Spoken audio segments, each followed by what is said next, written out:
సాయితేజ ఒక auto driver, అంటే ఇదే ఎంవిపి కాలనీ 4వ సెక్టర్లో ఉన్నటువంటి ఒక ఆటో డ్రైవర్ సూరిబాబుకి ప్రథమ కుమారుడు. ఈ కుమారుడు ఇక్కడ ఫైనల్ ఇయర్, ప్రస్తుతం డిగ్రీ ఫైనల్ ఇయర్ రావడం జరిగింది.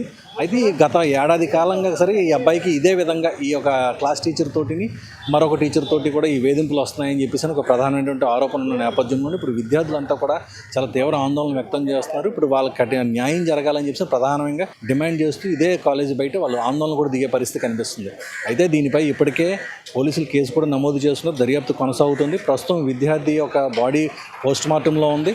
అయితే దీనికి న్యాయం జరిగే వరకు కూడా అబ్బాయి ఒక మృతదేహాన్ని ఇక్కడి నుంచి తరలించేది లేదని చెప్పి విద్యార్థి సంఘాల నాయకులంతా కూడా పట్టుబట్టి భీష్మించి కూర్చొని ఉన్నారు.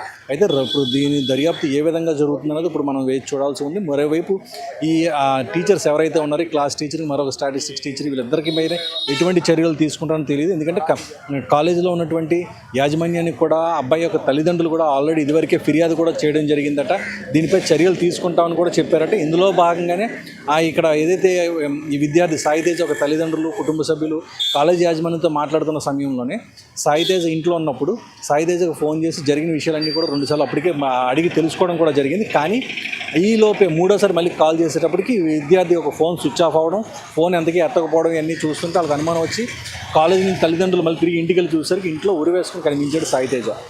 దీంతో వెంటనే వాళ్ళంతా కూడా అవాక్ అయిపోయి తీవ్ర దుఃఖ సందర్భంలో మునిగిపోయే పరిస్థితి కనిపించింది. వెంటనే పోలీసులు కూడా ఈ విషయాన్ని అంతా కూడా సమాచారం ఇచ్చారు.